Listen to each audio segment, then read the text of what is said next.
I'm very pleased to be here to launch, as everybody has said, the 2018 edition of the Asian Equity Market Review, which, by the way, also will be going live on the web even today, I think, as we speak.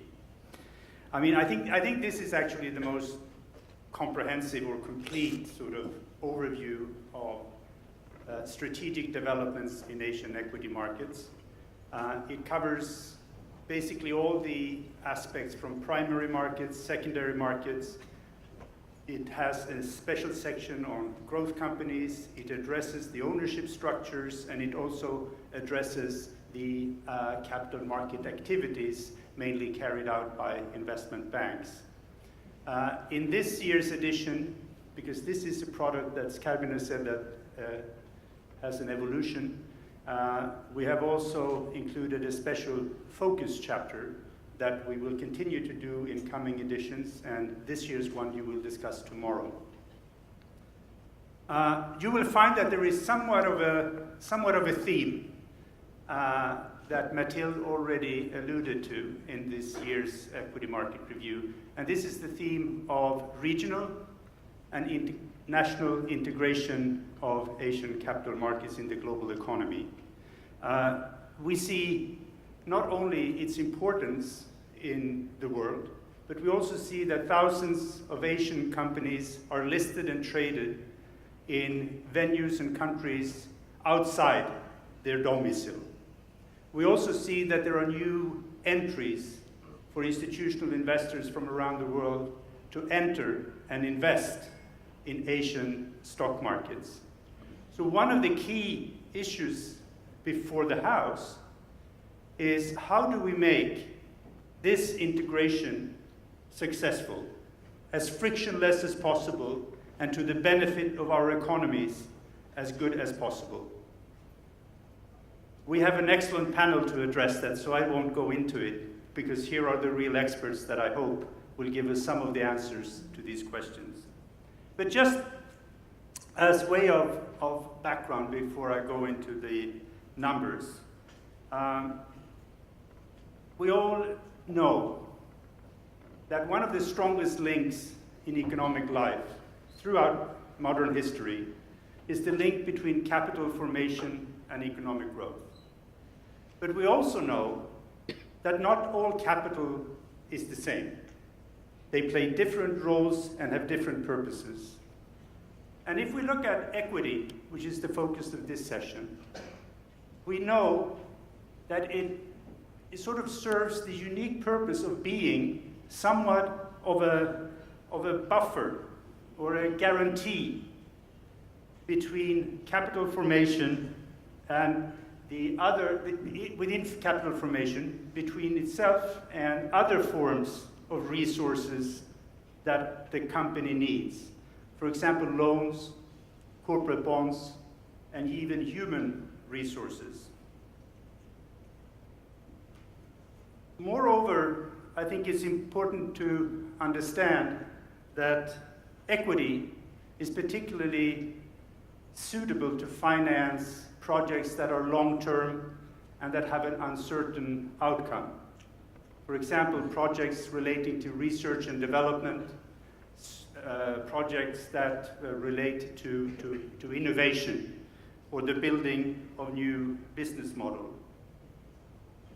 So these are unique properties of equity. It's not the only form of capital, but it is sort of the bedrock on which other forms of capital for investment actually can rest. If we narrow our perspective to public equity and public equity markets, we have a couple of additional features that I think it is important to mention. And the most obvious one is probably that public equity gives the investors the opportunity to diversify their portfolios. And this automatically leads to lower capital costs, since the investors can sort of diversify away the firm's specific risk, which means that they will be more willing to enter into an engagement with a company. The fact that they should, at least in principle, be liquid when they are listed is an additional feature that makes it accessible for institutional investors. And when we talk about public equity markets, maybe I should also mention that stock ownership, in a sense, of public equity is one of the few ways that the ordinary household can sort of enter and access the growth and the wealth creation in individual companies. I'm not saying that this will completely sort of close it, but it will certainly bridge the gap a little bit between Main Street and Wall Street, giving ordinary people directly and more often indirectly through different collective investment vehicles, giving them a way to participate in the wealth creations of corporate governance, of corporations. So, with this in mind, we believe that the information and the analysis in this report will help policymakers to facilitate for corporations to access equity, and that we will also be able to create smooth conditions for the integration of capital markets in the region and beyond. So let's start by taking the sort of long-term 30,000 feet perspective of developments. And some have already mentioned it, but because what we see is that between 2000 and 2017, the share of equity raised in the region has more than doubled. In 2017, 43% of all equity that was raised through the public equity markets was raised by Asian companies. This is actually more in that year than was raised by American, US, and European companies combined. One implication of this is that we today have half of the listed companies in Asia. And as you can imagine, while 2007 is 1 year, I mean, these are long-term implications.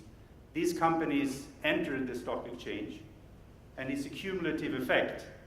And we can probably see that when we meet in a couple of years, perhaps a majority of the listed companies in the world will be in Asia. Needless to say, an important part of this is China. But China is not the whole story. Among the 20 jurisdictions with most initial public offerings in the world, during the last decade, during the last 10 years, the 20 most, the highest IPO countries in the world, 11 of them were actually in Asia. And this includes Malaysia, Vietnam, Indonesia, and Thailand, that in some instances have higher IPO levels than some of the more advanced economies, like France, like Germany, and Italy. If you look at the right-hand side of the diagram, you will find Malaysia before both Italy and Germany, and you will certainly find Chinese Taipei, Indonesia, Singapore, and Thailand, and Vietnam before both France and Germany. As was mentioned earlier, there is a special interest in the listings of so-called growth companies. What we mean with growth companies is a little bit ambivalent in a sense. I mean, we never know whether a company will actually grow forever, or how much it will grow, in what direction it will grow. But we believe that the ability for companies at a certain smaller size to access equity markets is one of the prerequisites for them to grow independently and to challenge status quo. It's very important for a lively competition in the economy and sort of lead the process for creative destruction. I think that is why we pay so much attention to giving growth companies access to equity capital. And in the review that you have in front of you, we define these companies as companies that make an IPO under $50 million US. And while these kinds of IPOs have almost disappeared in the United States and in Europe, IPOs of these size, they still remain quite strong in many economies in Asia, including Japan, including Korea, and Hong Kong, China. If we look at China alone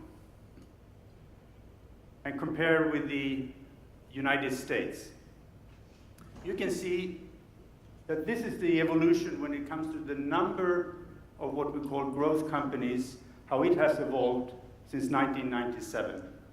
The red line is China, the blue line is the United States. And what you see is that the two lines are almost mirror images of each other. China is now where the US was in the late 1990s. And the 1990s was an era that produced some of today's largest and most successful companies in the United States. Amazon was one of the companies that made its growth company IPO in that time.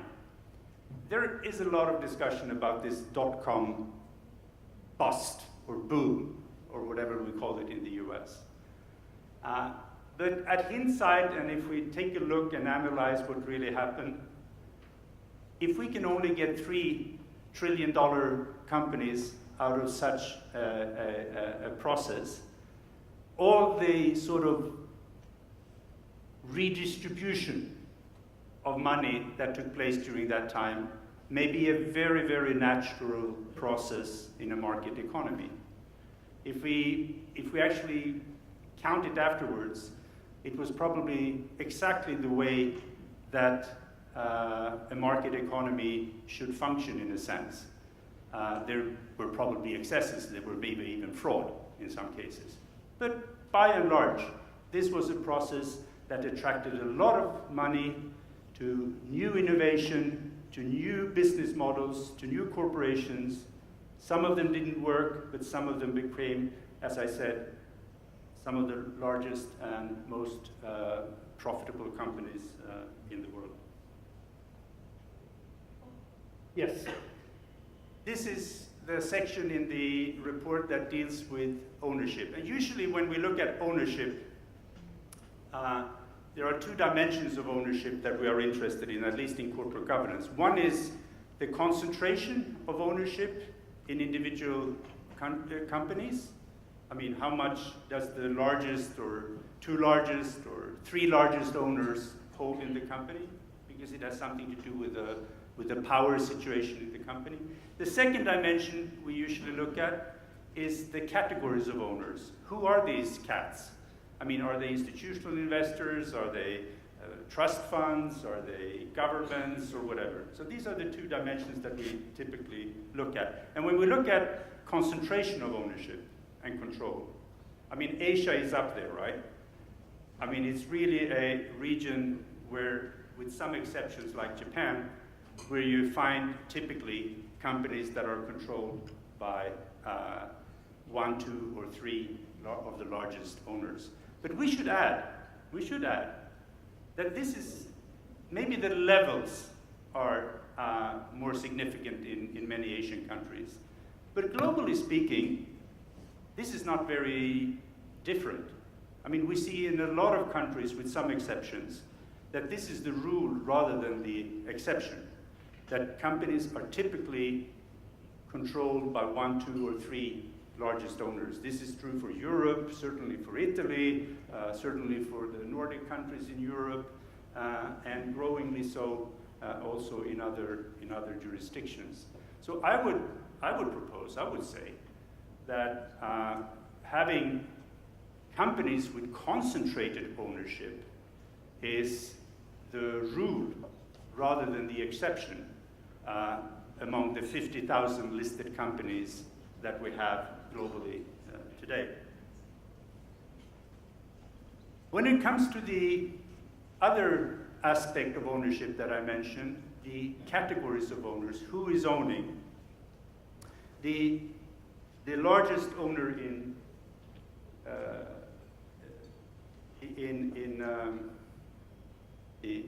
Asia is typically another corporation, not seldom in the context of a company group. This also exists in other parts of the world, where many companies are integrated in a company group. What maybe stands out a bit in Asia is the involvement of the government. And you see the government is actually the second largest category of owners, and notably in China, Hong Kong, China, Malaysia, and Vietnam. And you can see the red dots at the right-hand side of the diagram, which represents the degree of government ownerships in publicly listed companies. And without any prejudice, the presence of government ownership in publicly listed companies, it does impose its own questions about corporate governance. It changes a bit the agenda for what issues to discuss in terms of corporate governance. Or maybe I should say that it adds another layer of issues that needs to be discussed in terms of corporate governance. And I would recommend you to also refer to the OECD guidelines for corporate governance of state-owned enterprises, which addresses many of these issues that announce themselves when governments are important owners in publicly listed companies. The second observation is this diagram is the presence of institutional investors, which is fairly limited still in most Asian countries, again with the exception of Japan. But it is growing. It's approximately around 15%, I should say. And in addition of these 15%, 80% is actually foreign institutional investors, which is an important issue to keep in mind for the discussion here that will follow about the integration of capital markets.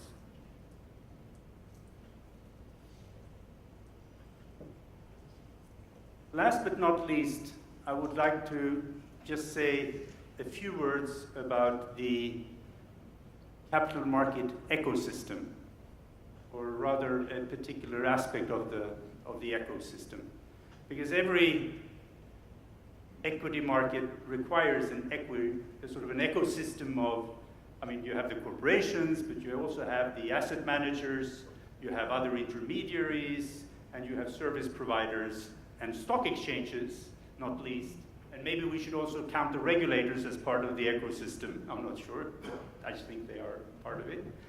That serve different roles to make the equity market work smoothly and effectively. We have looked in particular at the, oh no, I held it upside down. We have looked in particularly at what we would call investment banking activities.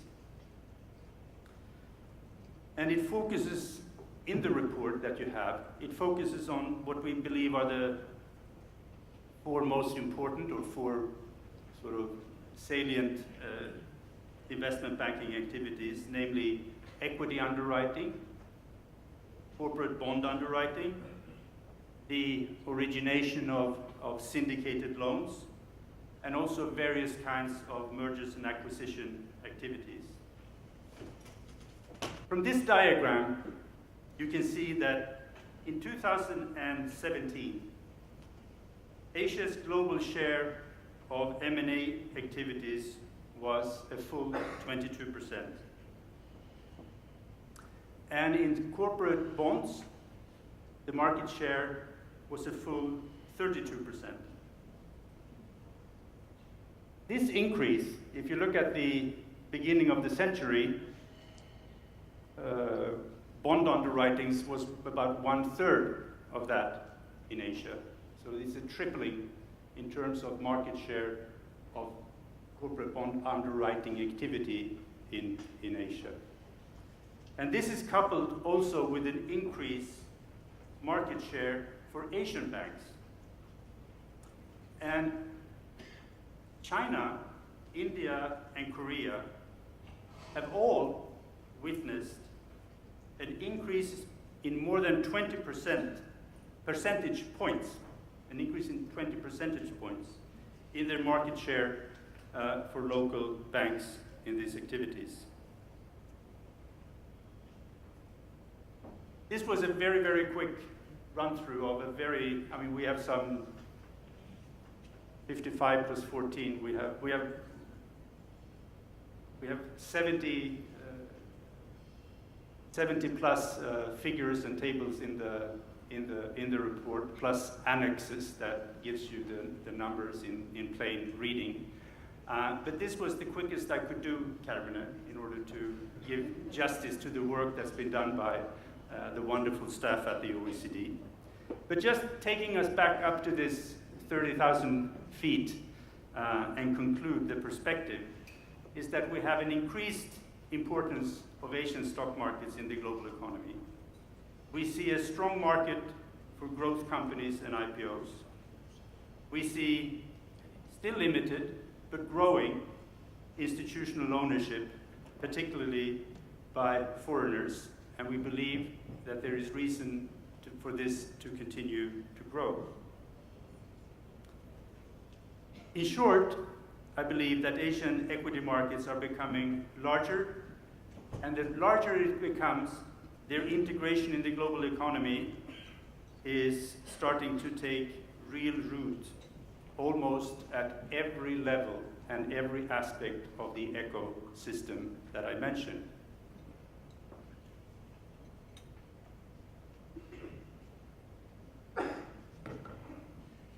So, the issues before the House, in a sense, is that the increased integration,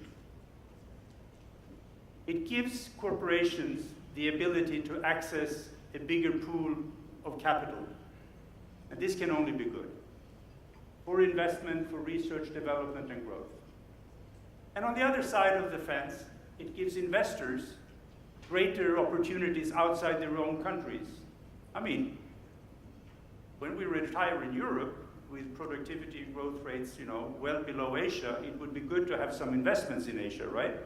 So my pension fund, hopefully, will have access to these markets in the future. I mean, I think that's the simple and plain truth of it all. And that's what integration is very much about. But I also believe that this integration, in order to be successful, it will require that we have a common understanding or a language, as Carmen is saying, of key corporate governance elements such as company law, securities law, regulation, supervision, enforcement. Because we are dealing with countries that come from different legal, cultural, economic backgrounds. And to merge and to sort of forge this into a common understanding that makes it possible to interact with trust and confidence is extremely important for a smooth transition, or for the smooth transition that we all want to see.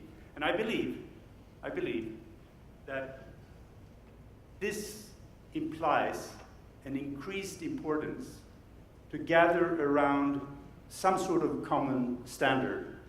And I would propose to you that the G20 OECD Principles of Corporate Governance actually is that standard. And the committee is certainly steaming ahead to engage with countries well beyond the OECD membership in this dialogue, because it's also a G20 standard. And lastly, as I mentioned before, considering the ownership structure in Asia, I believe that we will also benefit greatly from having a look at the OECD guidelines for corporate governance in state-owned enterprises, which has actually a special network also in this region. So thank you very much for listening. You should have the report in paper copy. I guess even the slides are there. And please spread the word. And last but not least, please come back to us, because we consider this work in progress. We are extremely grateful for any comments that we receive on the work, how it can be improved, how it can be complemented, etc. We received great comments from the first edition, and we really, it's been very useful, so please don't hesitate to contact us with whatever comments or questions or you may have on the work. So thank you very much again.